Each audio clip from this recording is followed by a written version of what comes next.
Have you ever taught a student who was well behaved in one class, but completely off the chain in their other classes?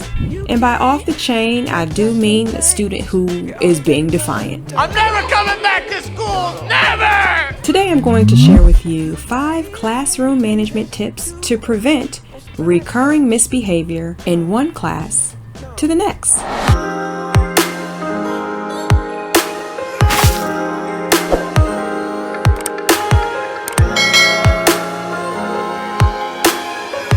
Today I'd like to talk about the selectively defiant student. This is the student who understands and has modeled certain behaviors that you may expect of him and her in the past, but on occasion may choose not to. I've had selectively defiant students over the years, but today I'm going to share one with you in particular. Now, there was this one experience where I would often sit in on team meetings with my colleagues, and we would discuss and problem solve through the challenging behavior of the students we all taught. And a lot of that was for us to just, bounce ideas off of one another, get strategies, perspectives, and see if we can use that and implement it in our classes. One student we would discuss was often part of a recurring conversation. And just to give you a little bit of a background, he was a high school student, honor roll, who despite his academic and work habit talents, which were phenomenal, he struggled with compliance. Now, I will say some of this was due to the fact that he, has a diagnosis of autism spectrum disorder.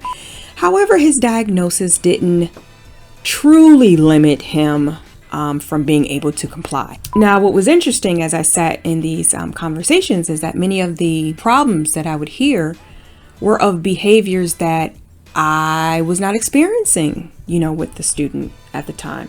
So, in an effort to help my team problem solve, I sat back and listened. Here's what I learned. Problem number 1.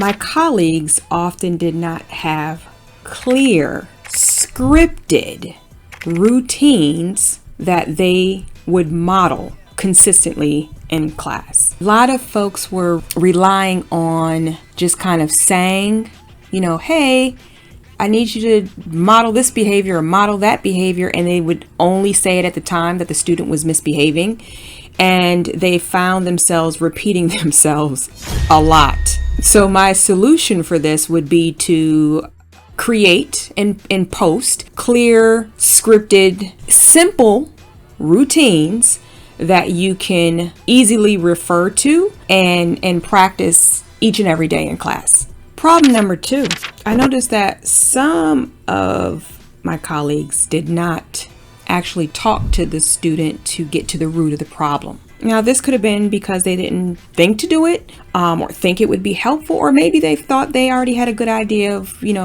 what was going on with the student. However, a solution to this is to actually interview the student. It doesn't mean you have to create any formal questions, but just pulling them aside to kind of get some insight and maybe getting to the root of the cause might help you unveil some honest solutions. And for this student in particular, that is something that was helpful for me. So when I heard of this pattern of behavior that was happening, because again, it didn't happen in my class, I volunteered to kind of pull him aside and just chat with him to see why there was the inconsistencies in the class. And he pretty much told me what was going on and why. And his reasons leads me to what was problem number 3, which is that people were inconsistent with addressing student behavior, or in this case, his behavior.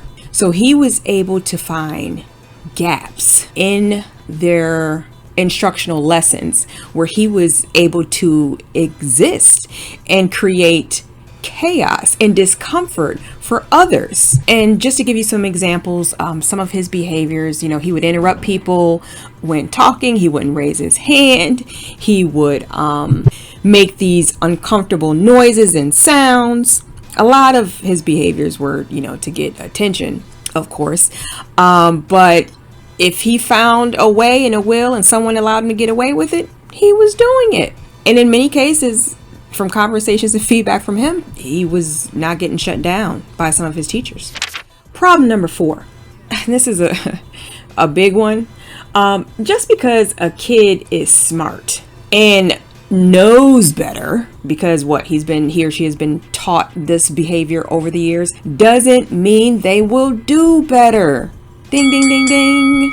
We could think of other real world examples where we all know better. But do we all do better in those examples? What comes to mind? Do we always use the crosswalk when crossing the street? Do we always exercise at least 30 minutes a day to maintain a healthy lifestyle? Who out there is still eating fast food, knowing it's unhealthy? Exactly my point. Exactly my point. So just because a kid is smart and knows that they're supposed to do something because it was taught to them in one environment or in previous years, doesn't mean that they will actually apply it when they need to. So my solution to this one is to repeat routines, actually introduce and repeat routines regardless of what you think the student already knows. And I'll give you an example. You would think in high school, students will know how to put a proper heading on their paper. And by proper, formats may differ from class to class, but some people may put nicknames, believe it or not, folks. Jay Quallen. Some people may only put a first name. Yes, sir. My name's Blake. Some people may write where it's not legible. Now, granted, we do have some students who legitimately have handwriting, deficiencies, but again, that's for another topic. But you have to specify in the beginning what you want that to look like and what you will accept. First name, last name, date, subject, period. And you're consistent with adhering to that. Communicate that to the students in the beginning. And number 5, last but not least, this was also a problem. People do not take time to build relationships with students. This is probably in every Teaching 101 book. You have to take time to build a relationship with your students. It can open the gate for so many doors of success for you both. Now, yes, this may be difficult to do in a whole class environment. You may not have the resources, you may not have the time, you may not have the energy. If the situation presents limitations, it is your responsibility to look for solutions. So for me, with this particular student, that meant, because I experienced those challenges, I needed to pull him out and have one-to-one sessions. This was mainly because some of his needs could not be fully addressed in a whole group setting. So as I met with him individually, I worked to script out the expectations and do some rehearsal and role playing. But I also took that time to learn more about him and make connections so that I can improve the overall learning experience. And this is why I saw so much success early on when he was my student.